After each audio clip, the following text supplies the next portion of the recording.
everybody. Welcome in. Welcome back into Let's Talk Live. It is Monday here, and this is the Monday night wind up, and we are winding up. It's day 2 in the Karen Read verdict watch here. We didn't get a verdict today.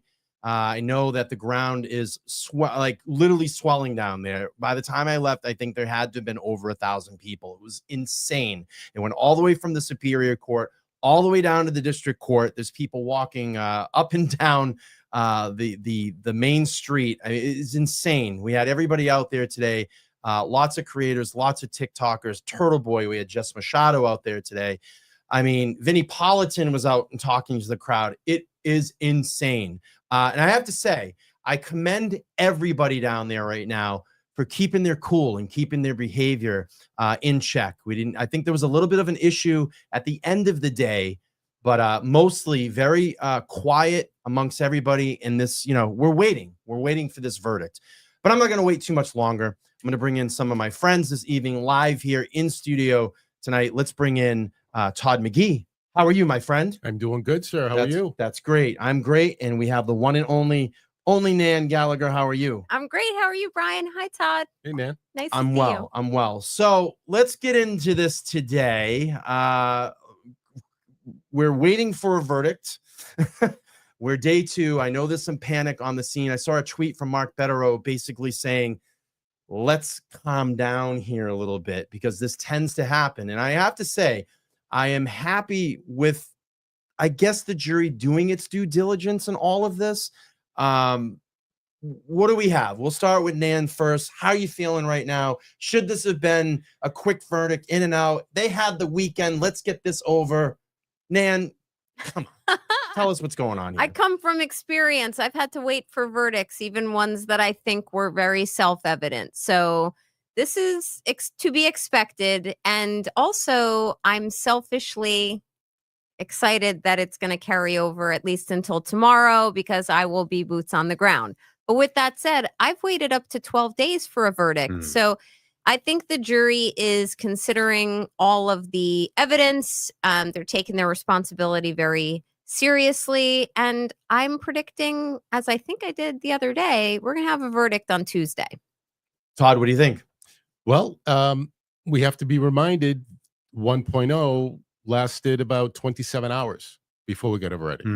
So we need to just kind of slow down. Also, keep in mind the jurors don't have the luxury of LTO media to get play-by-play. They have a different lens that they're looking through as jurors, and they just don't have the luxury. I mean, Judge Canoni gives instruction at the end of the day, starts trial, making sure that her instructions were followed before they start testimony. So, it's those realities that the jury has in front of them that they, what they are weighing into during their time of deliberation. So let's see and how things play themselves out.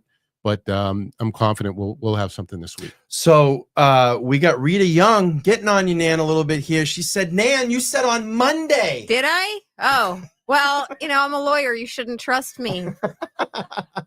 I think my sheer will bumped it to tomorrow just so I could be there because I was rushing up today thinking I would head to Dedham. Maybe we'd have an afternoon verdict, but I'm feeling pretty good about Tuesday. And if it carries over to Wednesday, I'm supposed to be in court. So I may be there for the reading of a verdict if it carries to Wednesday. So I'm definitely biased like Bev.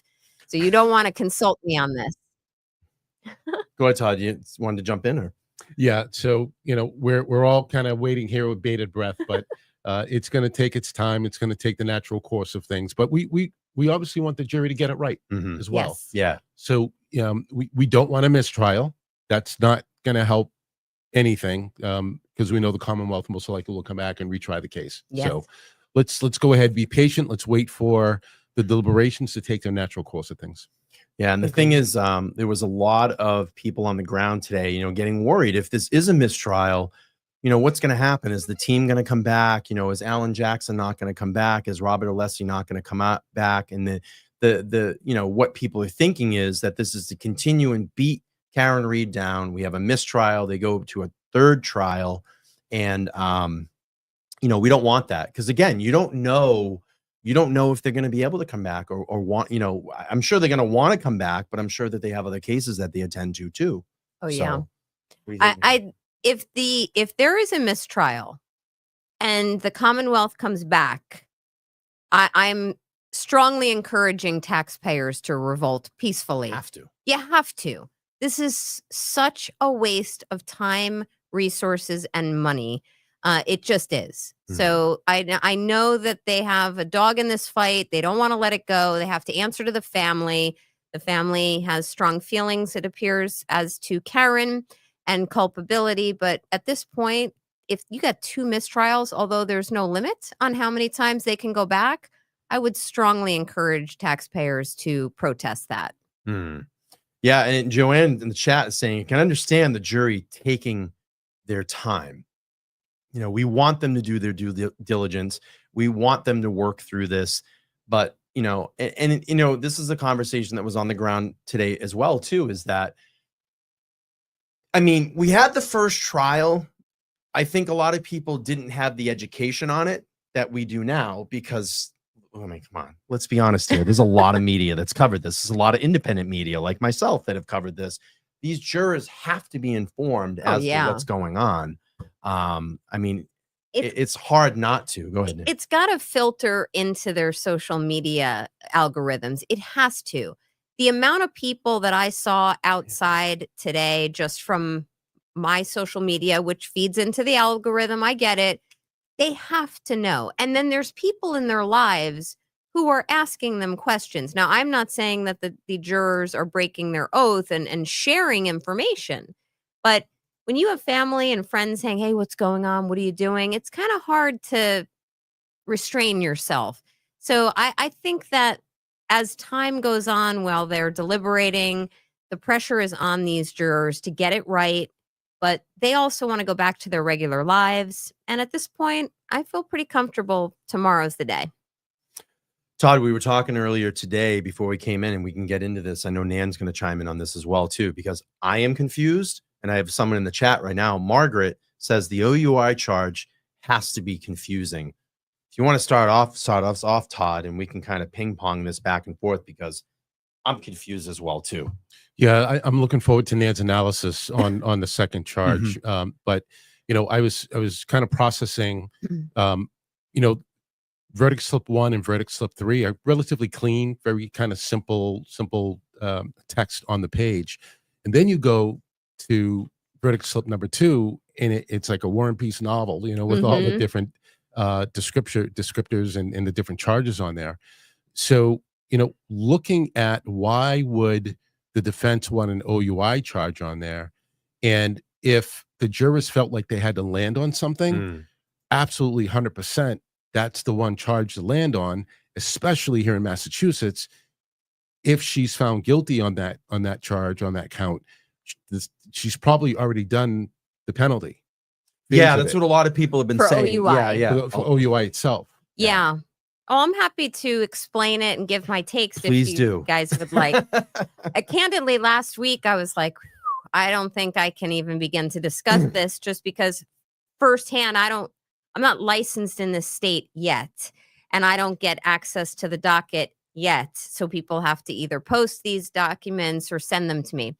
And I also want to give my overall view that I don't like when any state or commonwealth charges a defendant and then throws everything in the kitchen sink. They're like, I'm going to hit you with second-degree murder and manslaughter and all the lesser includeds and OUI and all of these different pieces, or leaving the scene, whatever count 3 is. I don't have it in front of me, and I don't have my glasses, guys, so no one can put it in front of me. But when a commonwealth or a state comes and overcharges a defendant, hoping to see what sticks, then all of a sudden it's inequitable, because the defendant feels like, okay, I've got to defend from all of these fronts, and you're giving the state or commonwealth something to fight with, and something for a jury who might be in disagreement with one another to settle on. So with that said, first, with count 1, second-degree murder, I don't even want to spend time talking about it, guys, because there's no way There is no way that the Commonwealth through Brennan proved that crime. There is absolutely no way. And I do feel strongly that they upcharged her to that when she wouldn't plea originally. And when she dug her heels in and said, I'm going to fight back, I'm going to resist, which I would encourage anyone to do, especially in Massachusetts. Now, with respect to the second charge, again, going by memory, I got a lot of feedback over the weekend. I mean, a lot. A lot of people messaged me or tagged me on X and said, what do you think of this? And this creator says it's unconstitutional because it only says not guilty, for the second charge. And you're right, Todd. The charge slip it's confusing, but it says not guilty as to manslaughter or involuntary manslaughter. And then it says the other options are guilty, guilty, guilty, guilty for all of the lesser included. So I don't get in the weeds and do legal research as part of my volunteering to kind of talk about this case, because I feel very passionately about it, but to the extent that it's still my pastime, it's still my pastime.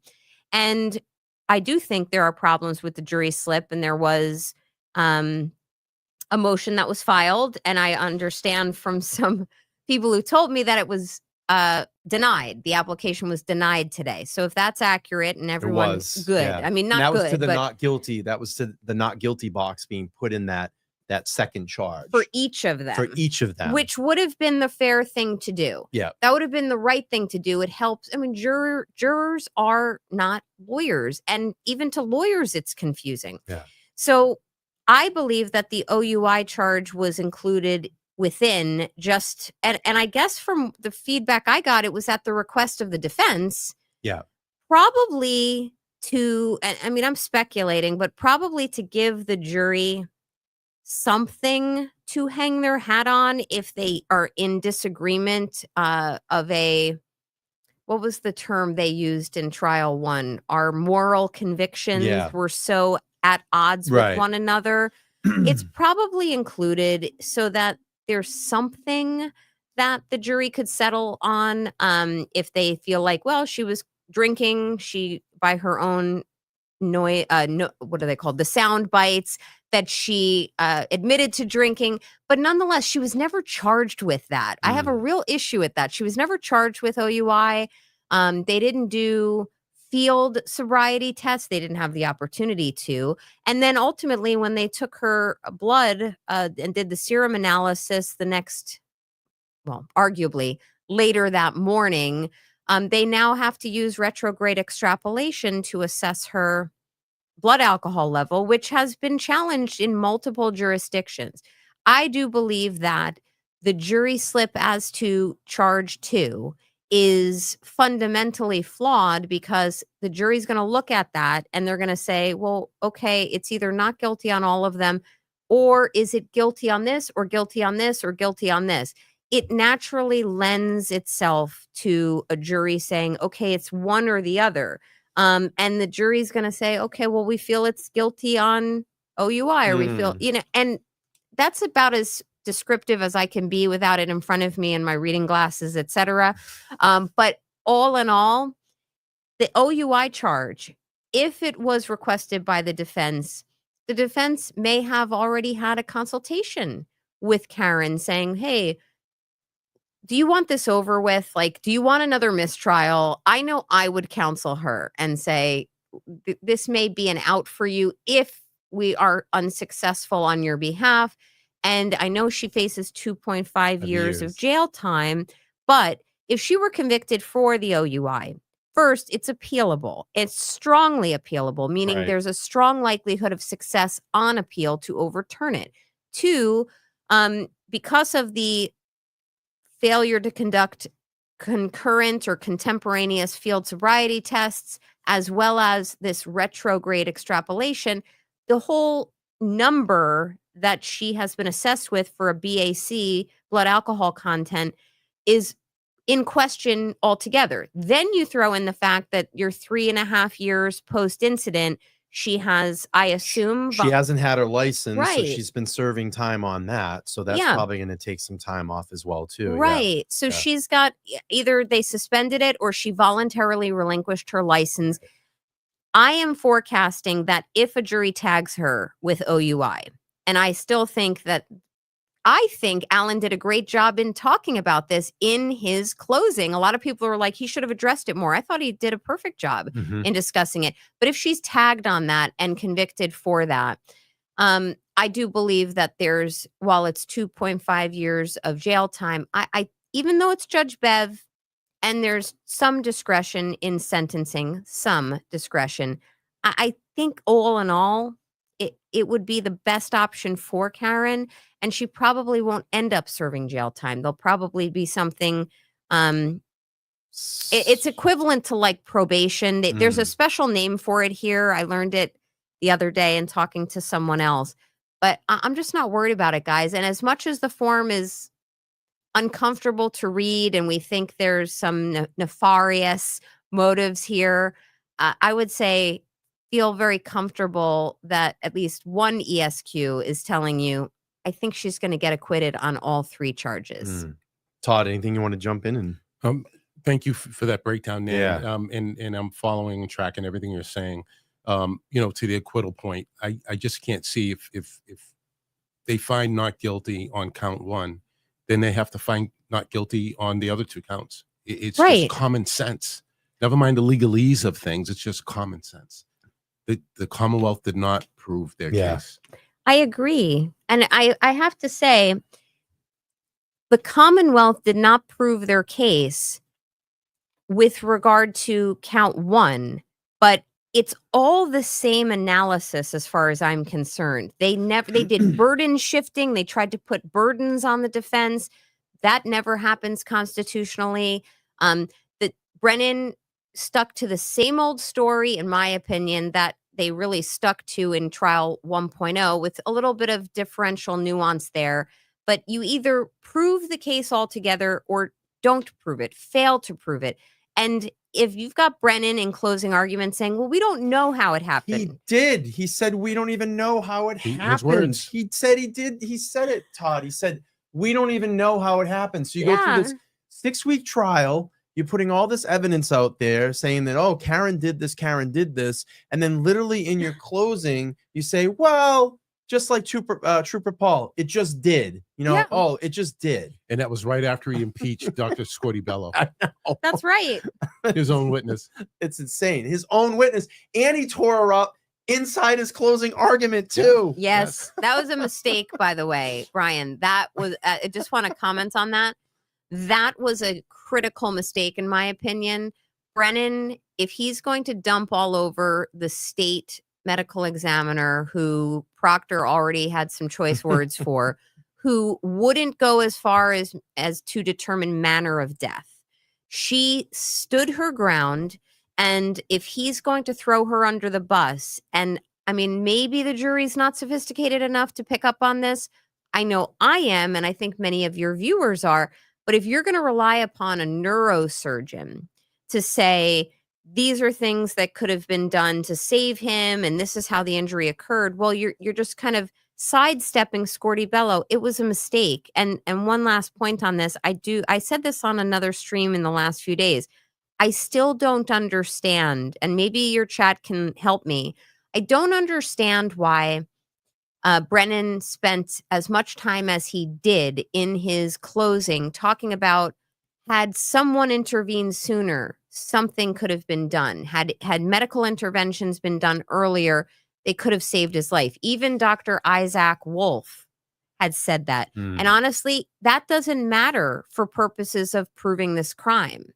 If Karen backed up with, reckless disregard or some type of intent to kill or to injure or substantially injure John O'Keefe, it doesn't matter if she had a change of heart and intervened. And honestly, I don't know about you guys watching, but when I heard Brennan keep saying that, and he said it in earlier pretrial hearings, if someone intervened sooner, this is what could have happened. He could have been saved, 33% chance. All I kept thinking was, well, then the Alberts and the McCabe's should have stepped up and saved him.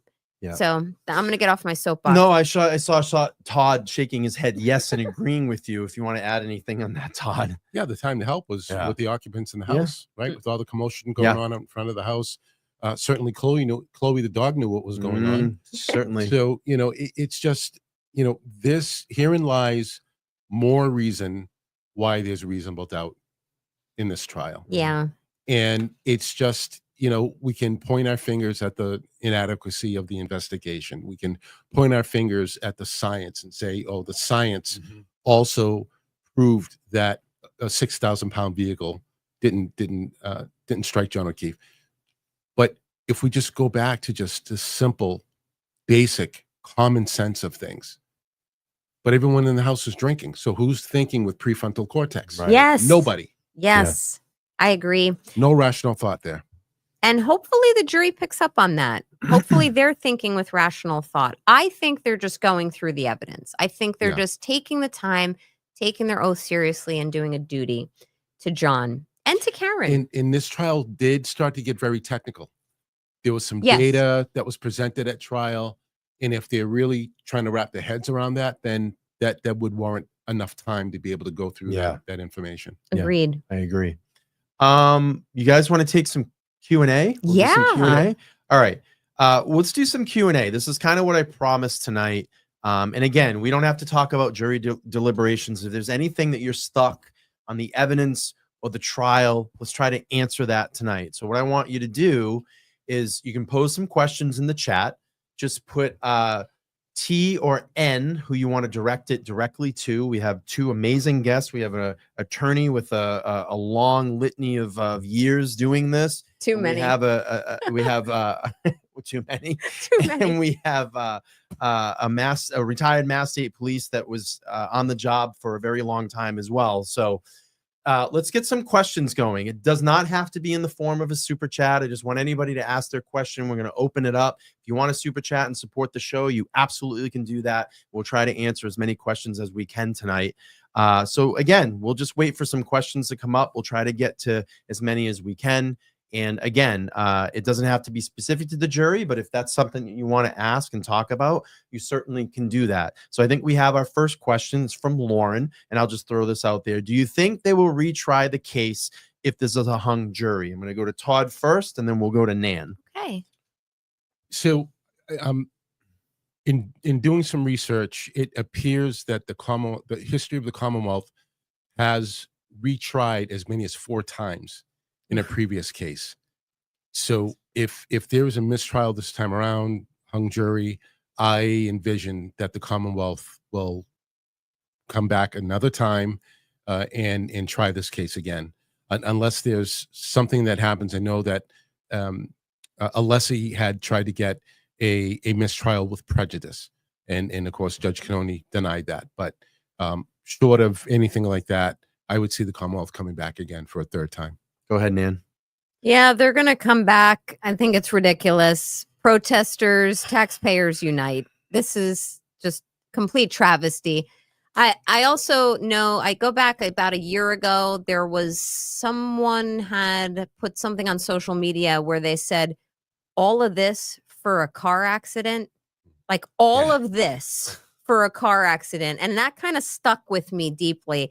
And I don't mean any disrespect to John O'Keefe when I say that, or to his family, even to the Reeds, Karen and her family. But this is a lot for at most a reckless car accident that was never charged as a car. It was never charged as a car accident. She didn't have a motor vehicle report.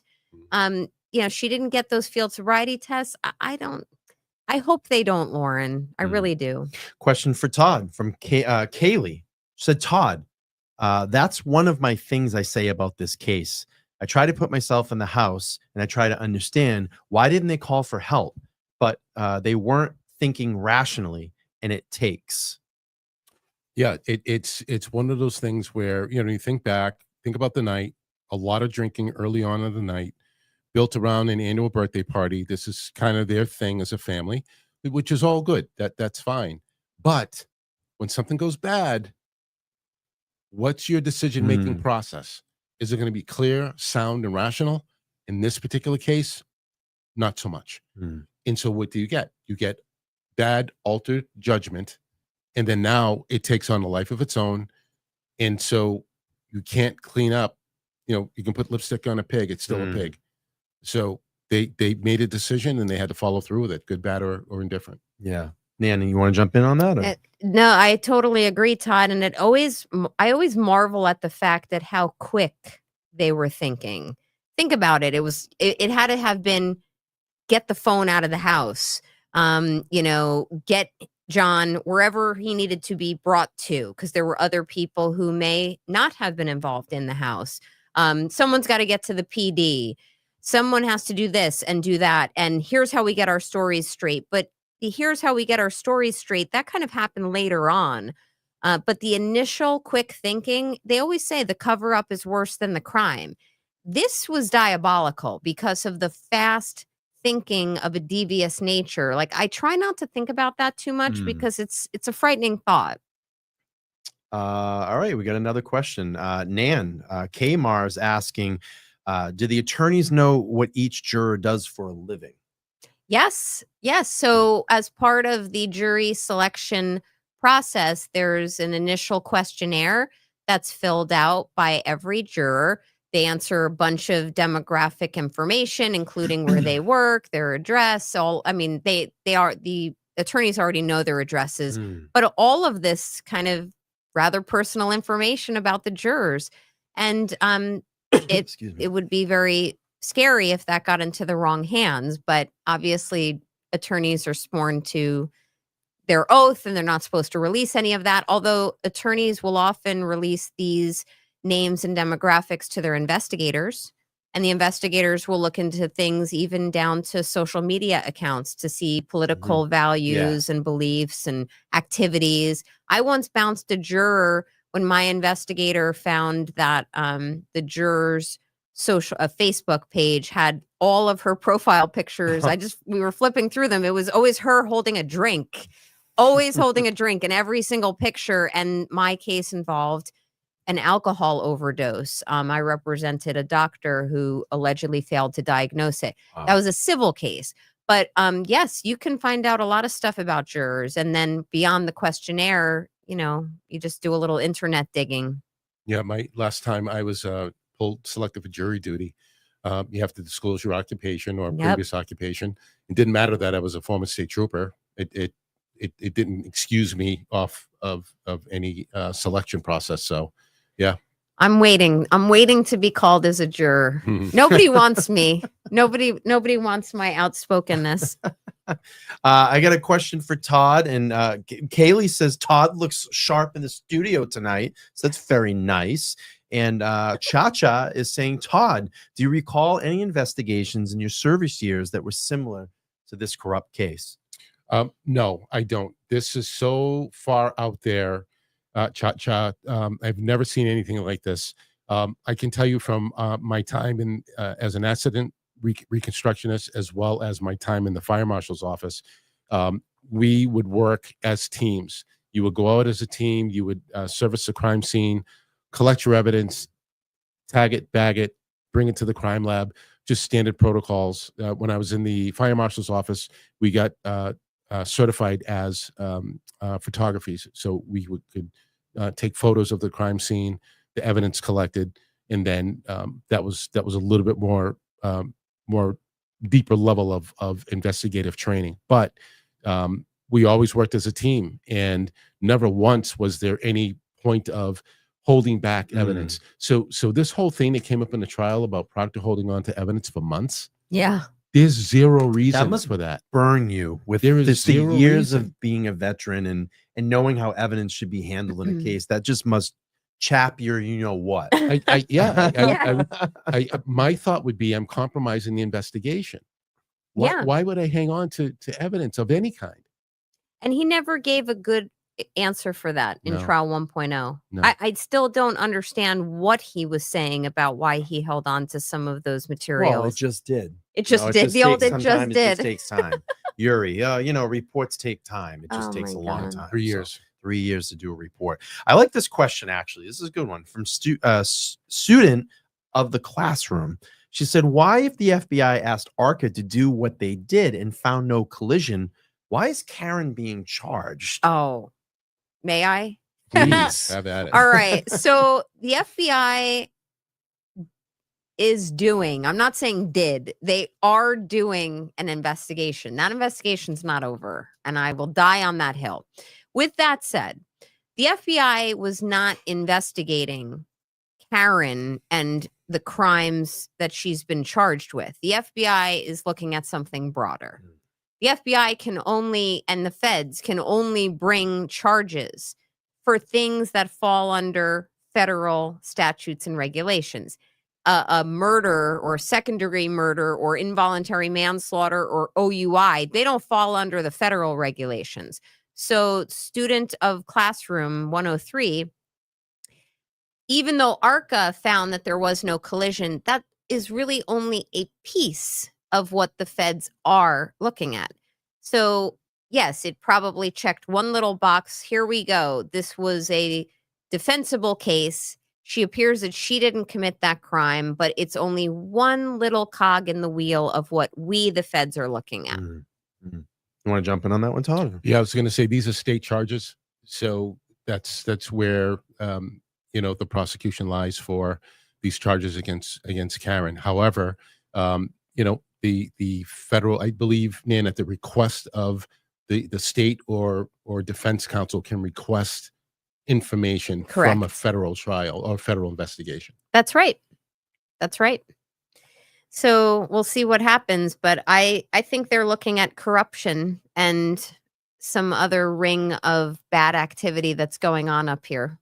Yeah, this is a good one from Emily. Emily says, Nan, I love your shirt.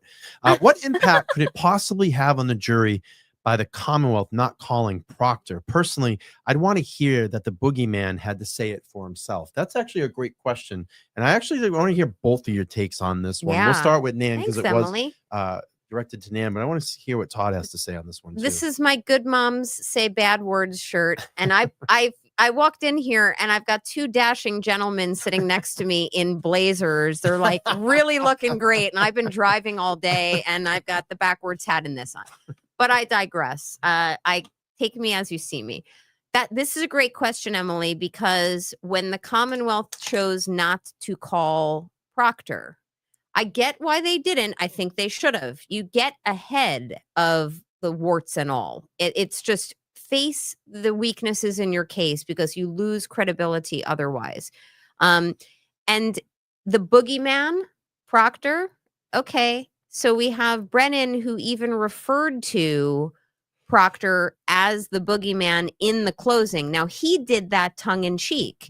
He made it sound like, well, the defense is going to kind of refer to him as the boogeyman because we never called him.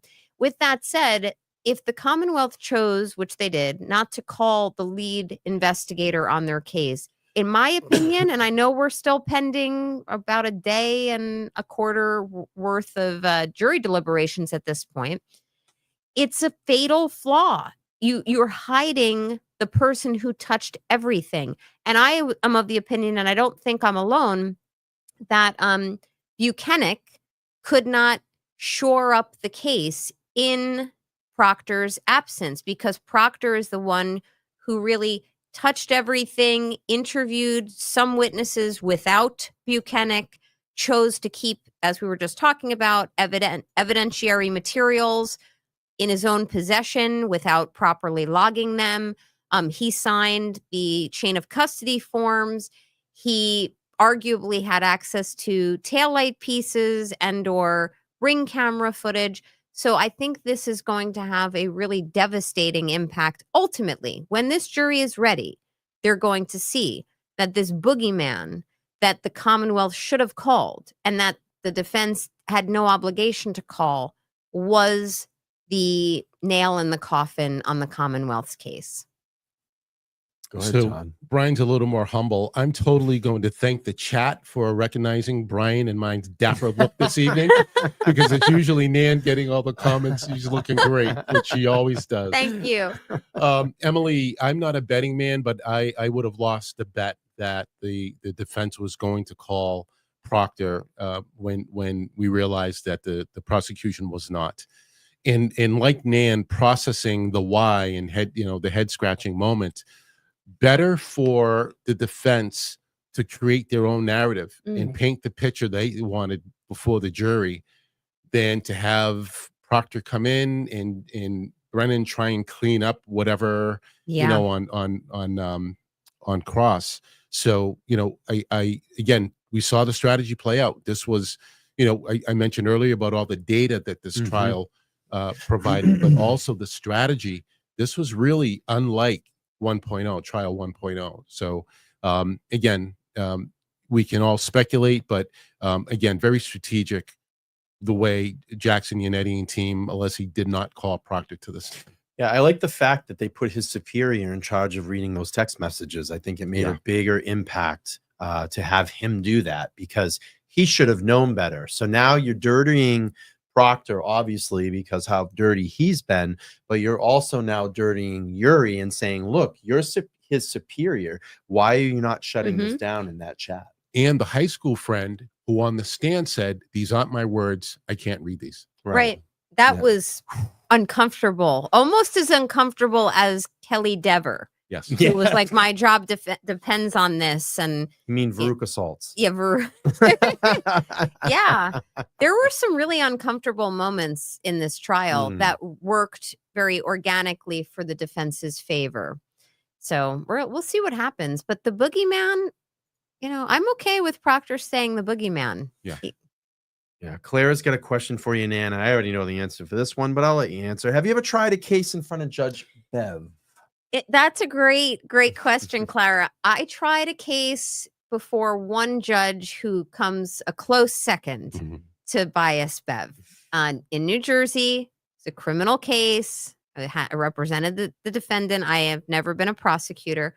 And this judge, who recently passed away, gave me nothing but bad rulings. He did not like me. This was easily, I don't know, maybe 15 years ago.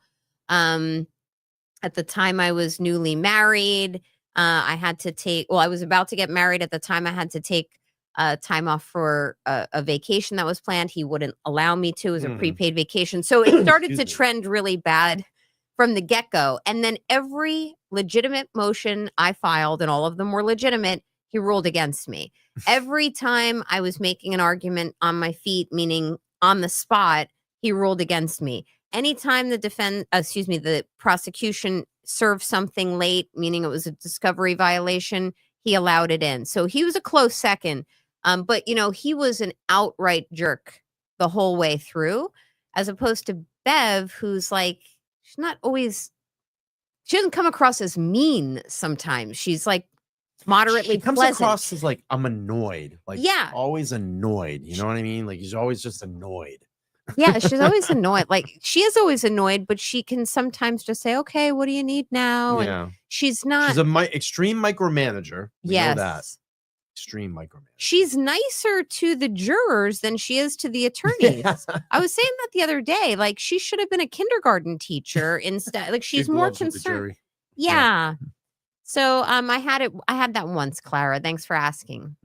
Got a question here from Nani's. She says, do you think they, meaning the jury, do you think they want to look at things and I'll get this out. Do you think they want to look like they are reevaluating things so they take more time, but not guilty? I don't know, Todd, what do you think on that one? No, I think there's a lot of information. Also keep in mind that the notes for those jurors that were taking notes, they had to leave those notes behind each and every day. So they're probably refreshing the witness testimony from the earlier witnesses in the trial. Secondly, as I mentioned earlier, the amount of data, the timelines that were put in place. Not all the timelines were accurate that we saw. The technical data from the triggers. You know, there was just a lot of information. And then you get into the medical reports. Then you get into the ARCA reports in investigation. What I think is going to help this time around for the jury, and again, this is going to benefit the defense, the videos. Right, the videos indicate that had John O'Keefe been struck by a 6,000-pound vehicle, there should have been more damage to his arm. I think that was a powerful video testimony in and of itself. And they're consuming all that info. Go ahead, Nan. You want to jump in on that one? Yeah, I agree.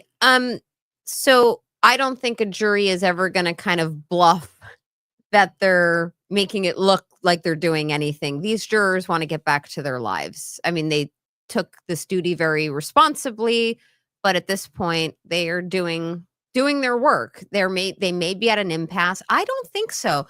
This is actually not that long. So what do they deliberate an hour and a half at most on Friday? Barely got it. Yeah. And then what was today? It's about 6 hours, 7 hours total right now. Yeah. So like as Todd was saying, the first trial was like 27 something hours.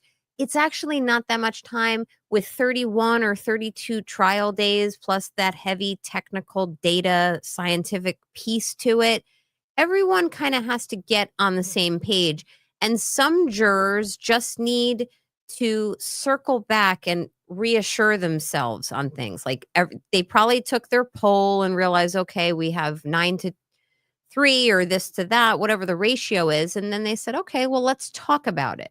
Everyone should watch 12 Angry Men if you haven't watched it. It's just a great movie about a jury process. It's dramatic, but it's good. You want to watch, actually, both of them great. The black and white, the original, and the updated 90s version is great too. Yeah, those are really, really good. Let's see. Back here. Question for Nan. Does a long deliberation more often end in a conviction or acquittal? Oh, thanks, Lauren. That's from Lauren. Long time no see. Does it normally end in a conviction or an acquittal? I don't officially know the stats on that, but I will tell you, the longer you deliberate, the statistics say you're closer to a mistrial, but the length of the deliberations generally would lend itself, in my opinion, closer to an acquittal, because then everyone is kind of saying, okay, what do we have here? We have doubts. We ultimately can't reach this, but let's talk it out. But I don't know the stats on that. We'll have to see. In my opinion, not until Thursday of this week would I start to worry. And guess what? I'll still be here on Thursday, so you guys can come find me and I'll comfort you. But I waited. I don't know if I said this, so I apologize. I'm a little tired. I waited 12 days for a verdict that went in my favor. So it doesn't really matter the length of time. You just, as Todd says, you want to do it right. It is tough to get into the heads of the jurors. Yeah. And I mean, I laid eyes on this jury. I can't get into their heads, but they seemed very receptive to the defense. The defense was much more engaging to them in terms of storytelling. So when I consider that, I know now who the foreperson is, just because I did my process of deduction. And I think they're just going through their paces. I'm back. Oh, hi. Sorry, I was going to float away if I didn't go. Oh, that's okay. Sorry. It's your studio. All right, let's see what we got for more questions here. I love this Q&A. Thank you, everybody, for being here. If you haven't subscribed yet, please make sure to smash the subscribe button, that like button. We have about almost 2,000 people on YouTube watching us, 2,800 across all platforms. Again, we have wonderful guests here this evening. Retired Mass State Police Todd McGhee in the studio and attorney Nan Gallagher. Let's see if we got any more questions. Let's see. Again, Brian, while you're looking, I want to just impart on everybody, for all of you watching, I would really encourage you to subscribe. I know Brian will say like and subscribe, but I'm just going to say that at this point, it doesn't cost anything to do it. And Brian really does a great job at bringing great heartfelt content to all of the cases he's covered. And yes, while there's an acute focus on the Karen Reed case right now, I mean, I've been, as JFK and James Jackson would say, a long gamer with Brian. And I would just encourage everyone, hey, subscribe, because once the Karen Reed case ends in an acquittal, and obviously there will be a focus on Aidan Carney's cases as well, but there's other cases that you're going to want to hear about. So please take the time to like and subscribe. Thank you, Nan. I appreciate that. Question for Todd. Go over to Todd. Todd, if you were on the jury, not looking at the pictures as what you know it to be, would you be conflicted, or would you be taking your time to sift through all of the evidence? I feel like the jury is doing that. That's a phenomenal question. Yeah, thank you for that. Steph Dub, the jurors really do need to take in all of the information, but also they have to be savvy enough. And we talked earlier about the prosecution not calling Proctor to the stand. They also have to be inquisitive and to be able to ask those questions. Well, why was the lead investigator not brought into this case? I would want to know that information. It wasn't given to me for me to process, but that's just a natural question that would come up in my mind if I was a juror. In that, okay, I keep hearing this guy's name from the medical examiner, from other investigators, from police officers outside of the state police that interacted with Proctor on this case. And yet, why aren't we hearing his testimony? So I would think that, for myself, to answer your question, but the jurors in general, they're taking a good hard look at what was presented and what was not presented. Jump on that one, Nan? Yeah, I mean, the jurors probably, they're not sitting in a room with evidence strewn about and they're sifting through it saying, oh, okay, and here's the jeans and here's the hoodie. They have to make requests for pieces of evidence to review it. They're just kind of, what's the word? Kind of juxtaposing their notes against one another. And, oh, I remember he said this. Didn't you get that? No, I wrote this down. It was this. And what about this key cycle? They're kind of just getting on the same page. I'm hoping there's not a lot of alphas in the room who are kind of bullying their way through which way they should all decide. And I mean that even if the alphas in the room are saying that Karen should be acquitted. You don't need a lot of alphas in the room bossing people around and bullying them into a verdict. You just have to get everyone to circle their wagons and come to a conclusion which has, wide-ranging and very dramatic effects when they're ready. But I know we're into the McDonaldization of information in our society now. We have everything at our fingertips. I mean, you could order a pizza by blinking your eyes and it'd be here in 20 minutes nowadays. This is actually slow and steady, and it's not that much time. So I got a question. Look at this. Mary Ann's asking me a question. This one's for Brian. Oh. How did the Reeds react to the fundraiser yesterday? You are amazing, and thank you for all that you do. So that was actually pretty cool because when I got down to court today, it was funny. I was all the way, if you've been down there or if you haven't been down there, the building that you see everybody kind of standing at is called the Deeds Building. That's the Registry of Deeds. And that's right across the street is the Superior Court. And then right down the block, about a block over, is the District Court. So it's all a big, huge legal system and a legal area right there. So I was up, just taking some B-roll and some footage for everybody. Been tried to post it up on my social media accounts. There's just dead air down there because when all the satellite trucks come in, they literally rob the signal. So anyway, I made my way around. I did a live stream for about 30 minutes down there, and then the satellite trucks turned on and started killing the signal. But my overall point in all of this is, when I left, I went over to the Deeds Building and I stood up on the top steps and I'm kind of peering through the crowd and I caught Nathan Reed and I went, oh, okay, I want to go over and talk to Nathan.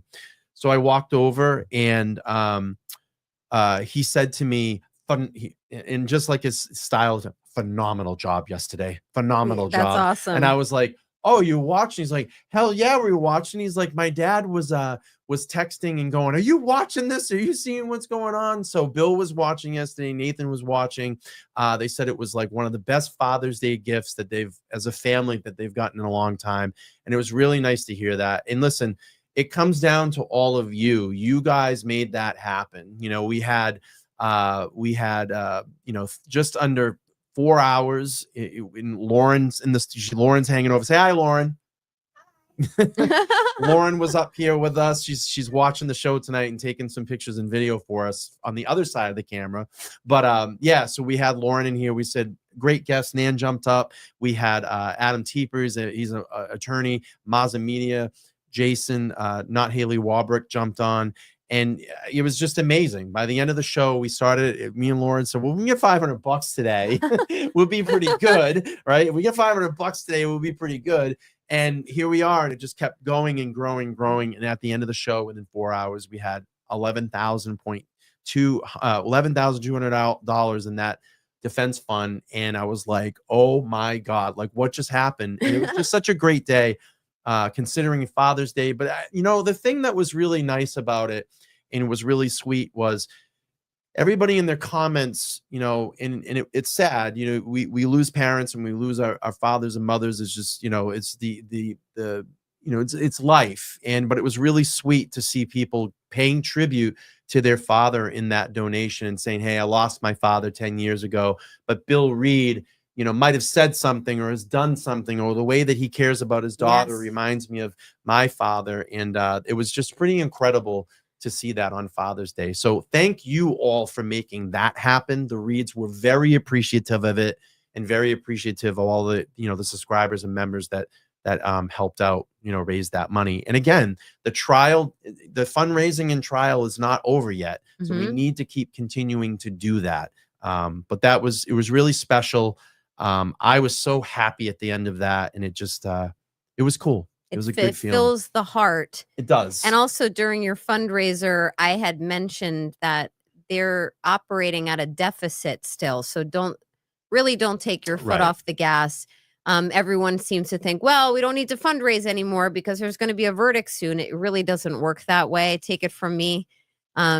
I have a t-shirt, which I didn't wear tonight. Maybe I will wear it next time. It says, I'm billing you for this conversation.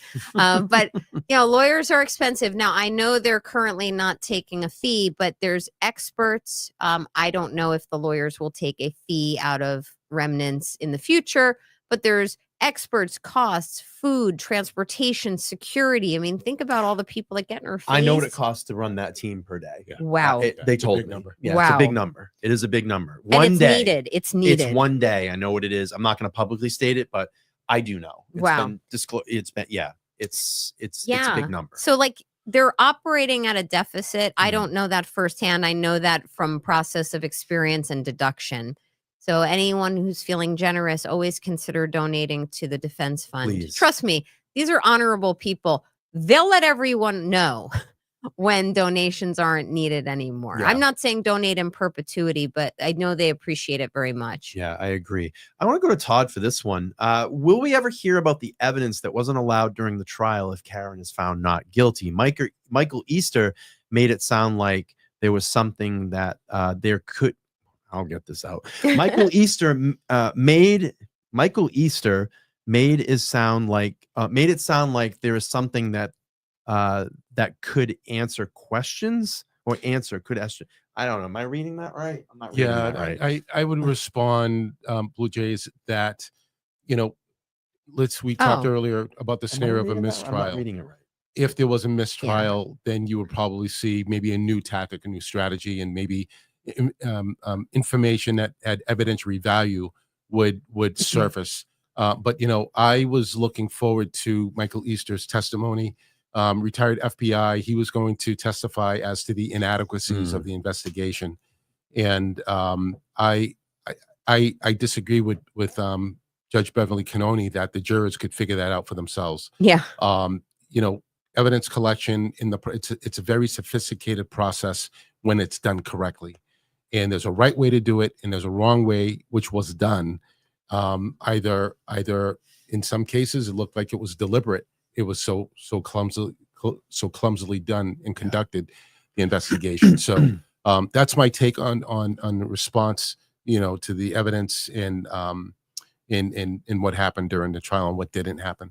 Anything you want to jump on that one, Dan? Or? I concur with Todd. I would also add that after the trial, there's no limit on the attorneys discussing what evidence didn't come in. There will be books, there will be interviews, there will likely be a movie or movies, further documentaries. How about a documentary that actually tells it like it is and gives the real defense side without a spin on it? I'm sure Aidan Carney also has information that he is not at liberty to share, just because there have been communications that he has been privy to just over the last 2+ years. So with all of that said, the things like Michael Easter and his knowledge base, he'll be interviewed. I'm sure he'll do the rounds.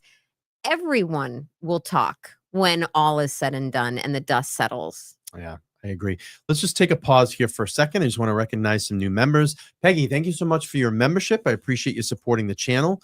Paula B, thank you so much for a new membership. I appreciate you it's been a long day supporting the channel. And we have Dragonfly with a $5 super chat and asking, what do you think about letting the jury stay in the room to listen at all times?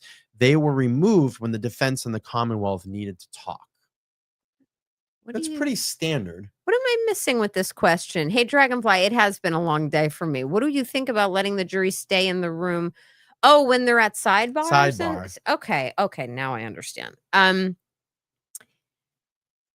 Wait, they are in the room during sidebars. Oh, maybe she's talking about like the voir dires and stuff, like, or if there's an argument over a particular piece of evidence that needed to come in. Okay. I mean, there were some things like that. I got maybe something like that. I don't know. That's pretty typical trial things that happen, right? Yeah, no, there's definitely a time. There are times when the jury cannot be in the room, whether it's a voir dire or some type of evidentiary argument. For example, Alessi last week when he argued for mistrial with prejudice, and then the week before or days before he argued for a mistrial with prejudice. I'm sensing a theme.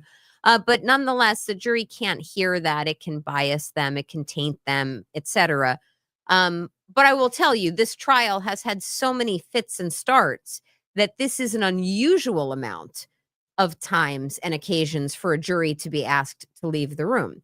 And having been in that room, and I know you were in the room, Brian, it's not really the most well-designed room and well-planned out. So it's actually very cumbersome to get the jury in and out of the room.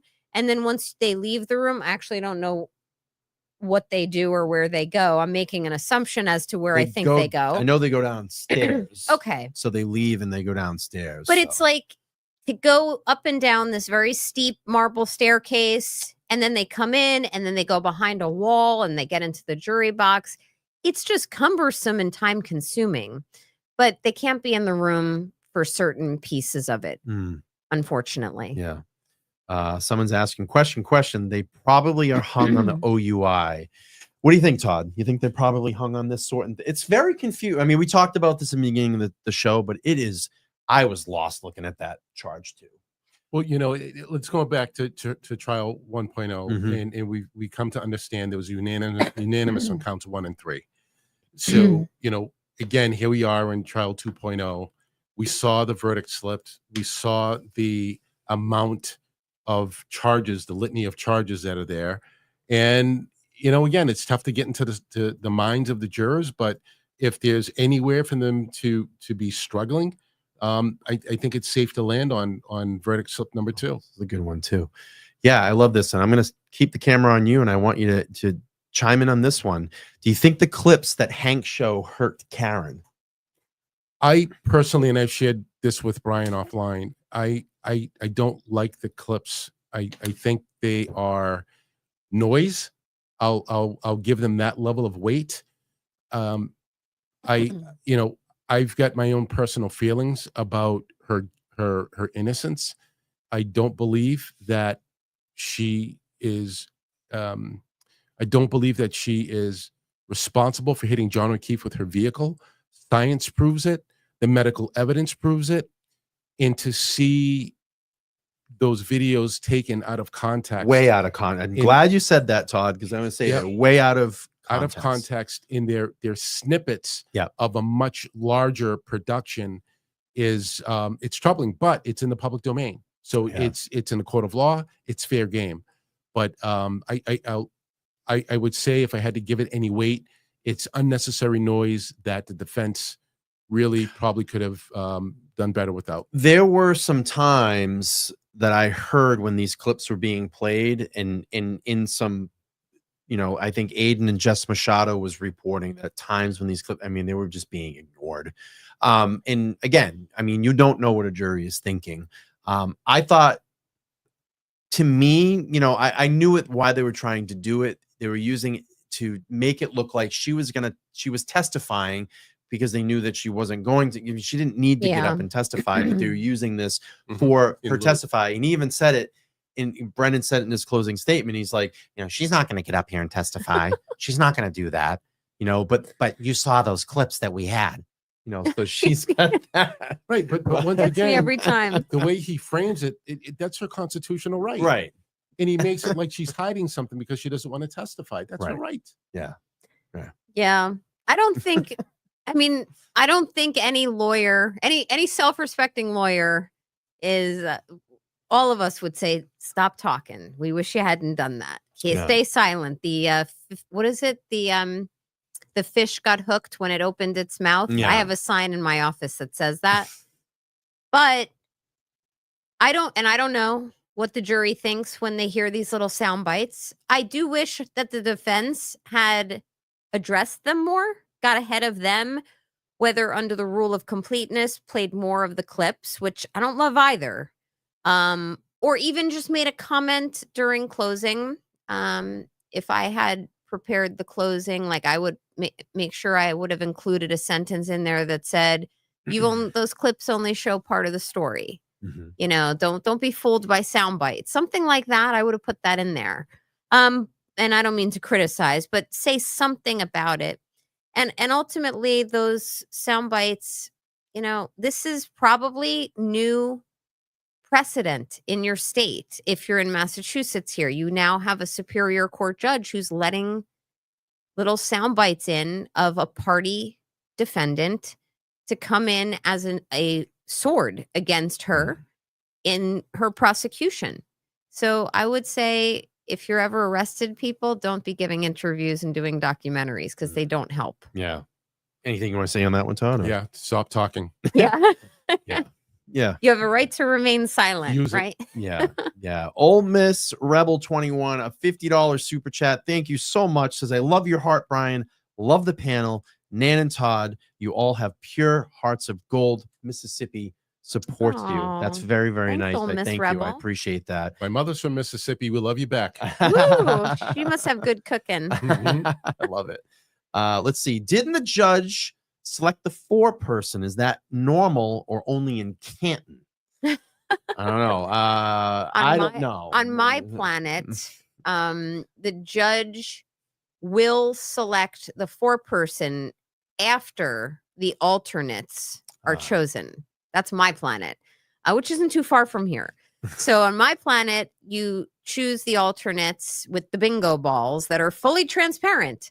And then the foreperson is selected. And it's generally seat number 1, but it can also be someone who is just demonstrates timeliness, responsibility, accountability. They come in, they're appropriately dressed, not like you currently see in yours truly, but definitely someone who looks well put together. So it's generally seat number 1 or someone who looks like they might be a good leader or an attorney. If there's an attorney, they also stand a higher chance of being selected. Let's see. I'm just checking the chat here. Throw your questions up there. We got a little bit longer, about 15 more minutes before we shut it down tonight. I want to thank both of my guests tonight, Nan Gallagher and Todd McGhee. Thank you so much for being here.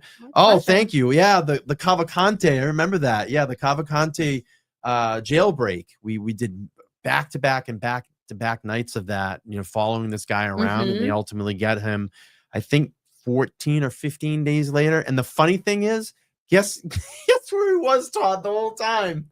Laying right near the police the whole time, and they're running all over the state. Yep. He was right next to him. He was in the weeds right next to him the whole time. Usually how it is. Oh, it's so good. Awesome. Dragonfly, $5 says, what do you think? Oh, I already read this one. I'm a little bit behind in the chat. That's okay. Let's see. Any more questions?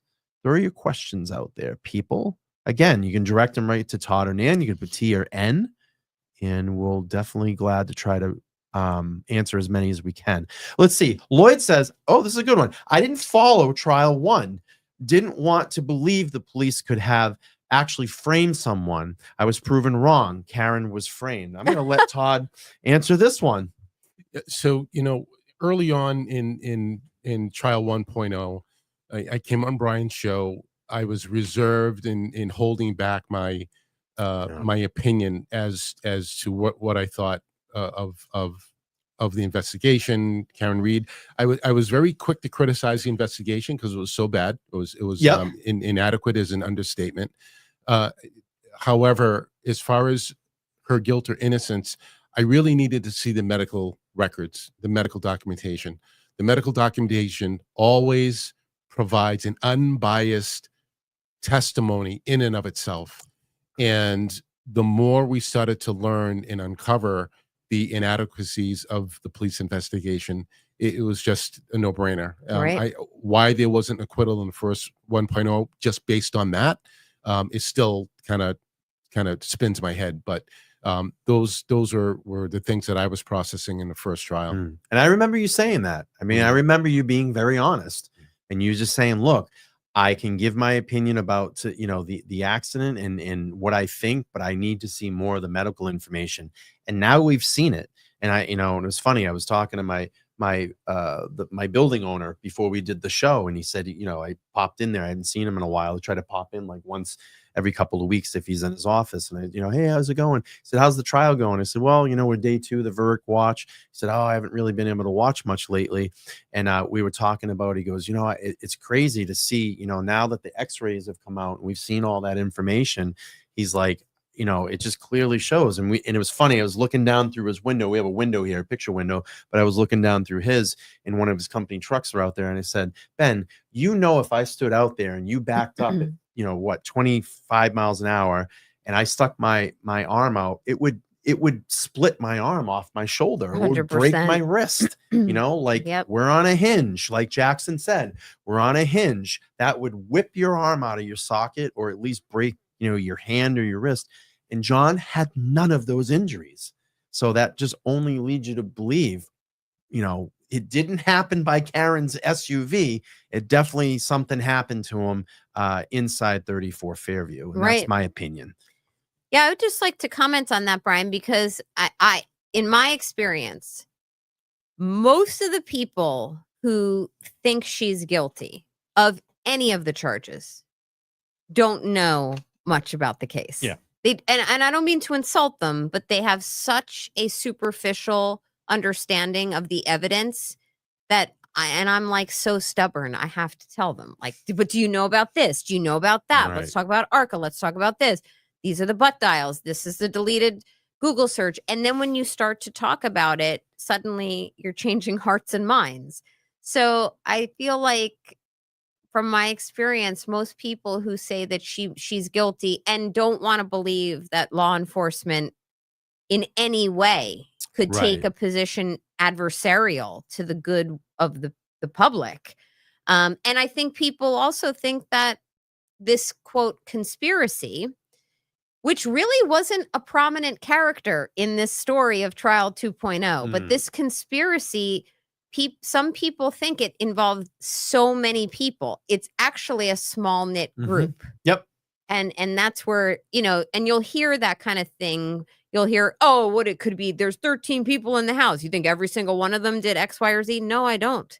I think it was a small knit group of people who kind of made one of those blood promises or pinky promises. They're going to keep this to themselves. And they got the right guy in the man of integrity, former trooper Proctor, who kind of carried the ball into the end zone for them.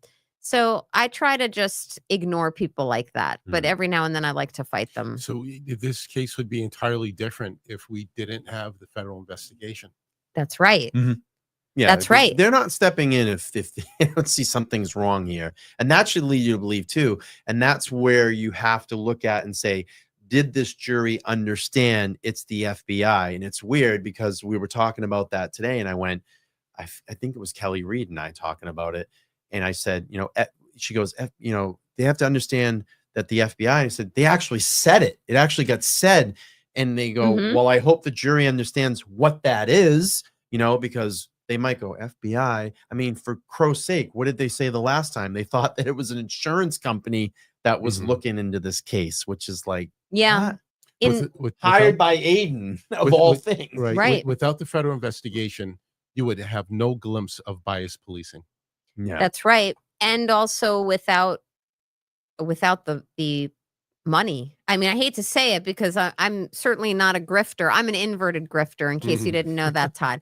But if she didn't have the financial resources to have such a stellar team of attorneys who are fighting her battle with her, not for her, with her, and the federal investigation, this would be an entirely different case.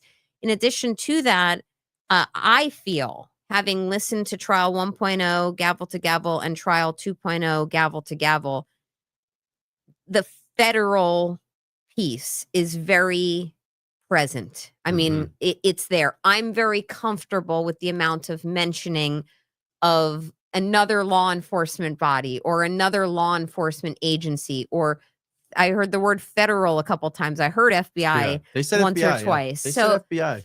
it's a good amount for me to say, okay, we're good. Yeah. And I want to go back to, if I'm a juror and I'm in there, I got to start looking at things that just don't make sense to me. And I think going back to the arm injury, seeing the x-rays and go, wait a minute, you're saying he got hit by this car, but we're looking at his arm and there's no ligament damage. There's no bone damage. There's not even a fracture. There's not even a splinter Not a bruise anywhere in his arm, not even a bruise.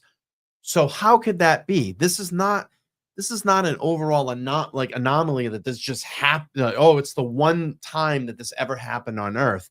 I don't believe that. And I was making that point to the owner of my building, Ben. I said, Ben, you could probably run that experiment, or just even have me stand out there, 10 out of 10 times, I'm going to break my wrist or break my arm, or my shoulder's going to get ripped out if you do or this. Bruising. Of course, I'd at least get a bruise by the next day.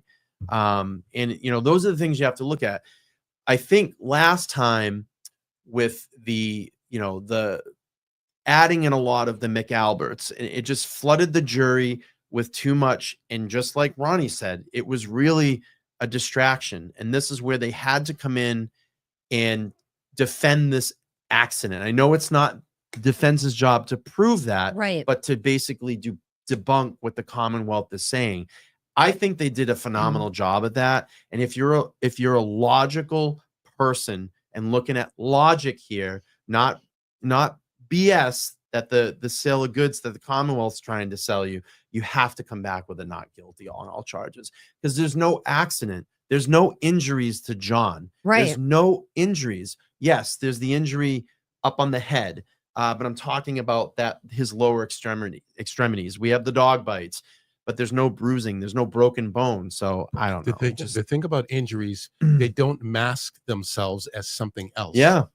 Right. So it is what it is. It is what it is. And we talked about the scenario if he was struck by the vehicle, he landed on a hard surface, the damage to the back of his head would not be the actual injury that he has. It would appear differently. Yes. The shape of the injury would appear differently. Yes. Would it be damage? Would it be traumatic brain injury? All those things? Yes. Yeah. But you have to look at the construct of the injury. Yes. And when you understand that piece, you can begin to wrap your head around, wow, he must have landed on a step. My scenario was a fireplace because of the style of the home in the basement. Usually the basements are finished in a split level ranch style house at 34 Fairview. So it's those types of environmental conditions that you start to ask more questions, which is reasonable doubt. Yeah. Right. Go ahead, Nan. I was just going to say that and I have a question which I will ask Todd in a moment too, because it's the Q&A session, so I get to ask questions I love too. that.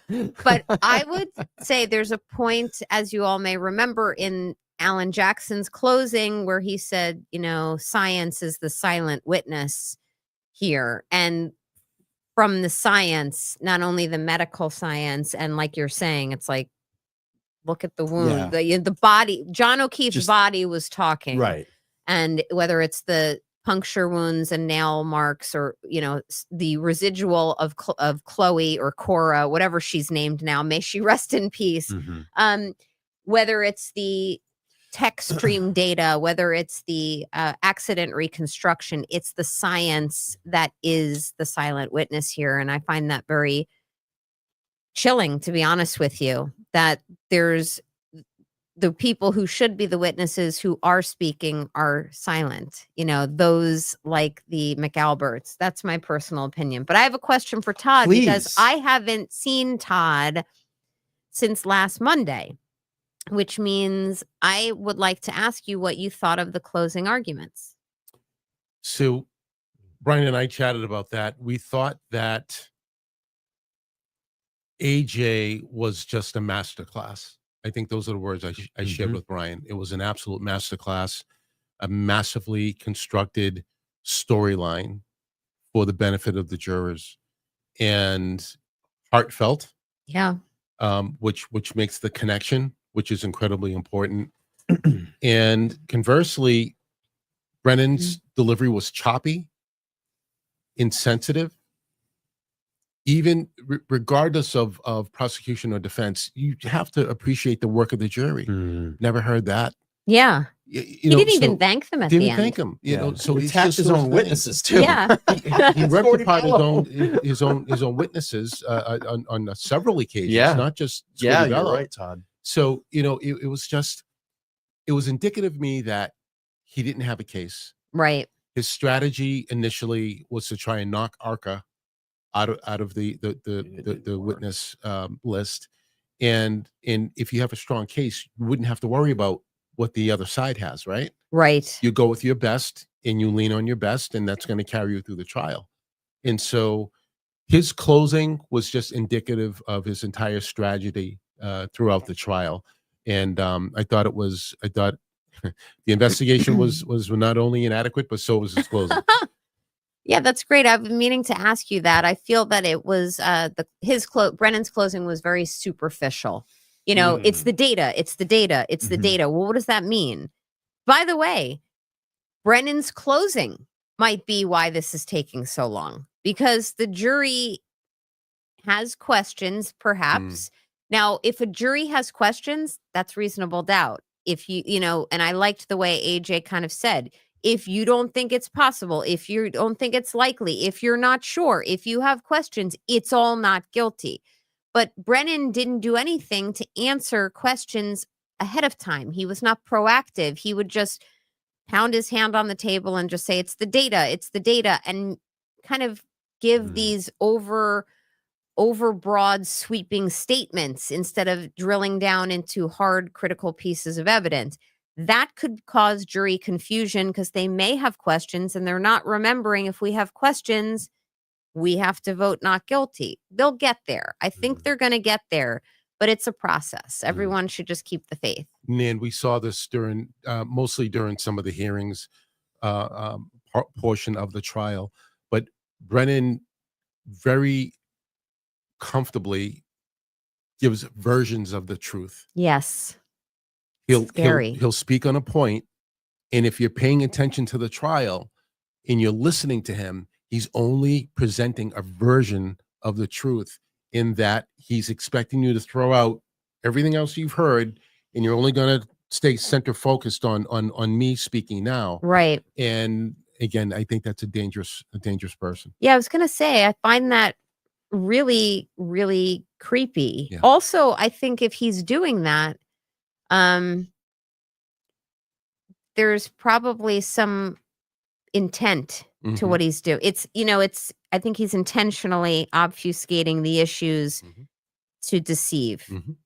Just look right here. Don't look over there. And also, a point that I was making on one of the streams I did since the closings, I was saying, I got the sense that Brennan's closing was really tailored to what he thought the defense was going to argue in their closing, because the defense went first. So you have Brennan saying things like, look the other way, like it's a punchline. And he spent a lot of time in his closing really talking up Jennifer McCabe and how wonderful she is and defending her. She's a soccer mom. She is. She's just a normal soccer mom. Just a normal soccer mom. But in doing that, you don't know what your adversary is going to argue. Brennan argues second. He assumed, and you know what happens when you assume, but he assumed that the defense was going to go full bore for Jen McCabe as like a she-devil. And also that ultimately it's going to be the Commonwealth is fooling you. Look the other way. And really, those weren't any of the major themes in the defense closing. So in considering all of that, I felt like it was a punch from Brennan that didn't land. Like he went to swing and they bobbed and weaved out of his way. It was very creative. It was a creative defense closing. They argued everything they wanted to argue, and they did it in a way that fooled the prosecution into thinking they were going in a different direction. And they argued in a way that didn't heavily rely on the third party culprit. It just raised some questions about what was Higgins up to and raised a couple questions about why the Alberts didn't come out of the house. It was really done, like you said, masterfully. That's very hard to do. Very, very hard to do, to put all of those pieces together. It was great. I would love to. We know what we should do. We should have a watch party where you and I just film ourselves together, With those reactions. eat some popcorn together, and just watch them. And commentate. you're not invited, Brian. How about I'll host it and I'll just play host? We can do that. Let's see. This is a good one, and we'll get ready to wrap up here pretty soon. But I want to just make sure that everybody's subscribed to the channel. If you're new here, we're only about, let's see, I need 7 new subscribers to get us to 46,700. I'd love to achieve that by the time we go off air, and I'm getting so close. I'm tasting 50,000 subscribers, so I'm getting really close there. Need your help, everyone. Yeah, I appreciate. You're gonna get there, Brian. I appreciate it. I appreciate it. All right, so Kaylee's asking, what do you think about the lack of objections during closing arguments, especially with some of the false statements made by Hank? Can I kind of answer this? Please, it's your either show. one of you. I think it's not really typical, right? In closing argument, you kind of just let people go and let them present their case, their closing argument. It's not really a typical thing. I don't know. Maybe That's Nan right. can. Yeah, that's right. You're not really supposed to object during closings, really, or openings, but unless something is nuclear. Which, by the way, anything's possible with Brennan, but you don't really do that. It's very hard to sit there and watch or listen to your adversary gaslight a jury and gaslight you by making false arguments or being deceptive, but you typically wouldn't see objections in that process. Yeah, all right. Let's end on this one here. Dragonfly, $10, says, it concerns me that the jury may think the agents were investigating Karen. I don't recall anyone saying they weren't investigating Karen. What do you think? We'll go to Todd to that one first. Yeah, I think it came out enough in the trial, and again, just my own opinion, that there was something else other than Karen that had their interest. So, my favorite saying, maybe there's some more meat in the bones that could have been flushed out, but I think by and large they got the gist of things. Yeah, and it's hard sometimes because we have the time to sit back and analyze it while they're in court and they're doing it. And granted, I think that they do listen to a lot of this. Obviously, they changed their strategy, the defense strategy this time around. But I think that they're in doing it. We're analyzing it, so there are things that can be hit or miss. And God forbid, if there was a mistrial, those are probably things that would be cleaned up and they would notice that, the next time around. Got a couple here and then we're going to head out. Aussie checking in tonight, $2.99. I think you go OUI to appeal it. Bad blood tests. Bad blood tests? I guess asking the question if we appeal on it. Yeah, it's there. Tainted, There's room absolutely. for appeal. There's room for that. And then we have $5 from Matt. Says, crazy that people won't believe the Alberts, McCabe's, Canton could conspire, but they will believe half of the planet was in on the COVID conspiracy theory. That's a fair point. A fair point. That's a fair point. That is a fair point. I think that's it. I think we have this. This is going to be wrap up this edition here of the Monday Night Windup. We still have a lot. It just feels like a long way to go. I know I'm tired. These guys are tired. Lauren's been tired. Everybody down at the courthouse today just said we are tired. That is the theme. And you get kind of that now, you know, it was like that lag of trial and you're at the end of it, and it drains you. You're emotionally invested. You know, we're doing all these live shows and trying to educate and give our breakdown, and it does. I mean, today, right now, I feel like I'm tired. Me too. I'm tired. So we're gonna button this one up, but I appreciate everybody being here. Please make sure to like, share, and subscribe. We're very, very close. Oh, we got it. We're at 46,702. Oh, thanks, guys. Be great if I woke up tomorrow morning and it was 47,000, getting Aw. closer to 50,000, but we're going to get there. I want to thank my guest, Todd McGhee, retired Mass State Police Todd McGhee, and the one and only Nan Gallagher, attorney Nan Gallagher here. So thank you for coming up in the studio. This has been a lot of fun, and this is why we built it, to come in and have organic guests come in. We sit face to face. We have conversations. I felt we were a little bit more comfortable on this one tonight, so it was really good. By the way, Brian, I'm going to be up in 2 weeks from tonight, so you can count on having another live appearance from me if you would like. And then, if I may, I just wanted to let your viewers know I'm going to North Shore Nacho Night tomorrow night at JJ Grimsby's in Stoneham, if anyone wants to come join me. Cool. And then you're going to be out in front of trial tomorrow. I am. Tomorrow. I'm not there terribly early though, so just set your expectations. Like, no, I'm not going to get there before. Well, don't count on me before court starts or before Judge Cannoni calls them in. I know that everybody was saying, why isn't everybody on screen at the same time? The reason is that StreamYard gets us extremely limited. There's another program that I'm trying to learn right now called OBS that I can kind of link into StreamYard, and it gives me more camera capabilities. But I think it worked out great. I hated that wide shot, and I got some feedback. Did you? I hated it. I got some feedback from some great friends and people that do film and cameras, you know, work with cameras, and they said, why don't you do static, and then you have your two guests that you switch back and forth, and I think this worked out a lot better. I'm going to go to Todd. Todd, any final thought before we go off air? Well, again, thanks to everyone joining tonight. Thank you for the subs for Brian. Listen, you know, we're right in the thick of this thing. We've made it through the trial. We're providing analysis. Hopefully we're able to clear up any types of misconceptions that may be out there from Nan's perspective, from my perspective. And it's just great to be with you all. Yeah. Thank you. Thank you. All right, everybody. Thank you again for checking out this edition of the Monday Night Windup. And I have to say, actually, really quick, let's just do this really quick. So I did present everybody with their gifts. So Todd's got his here. We gave him the little appreciation award.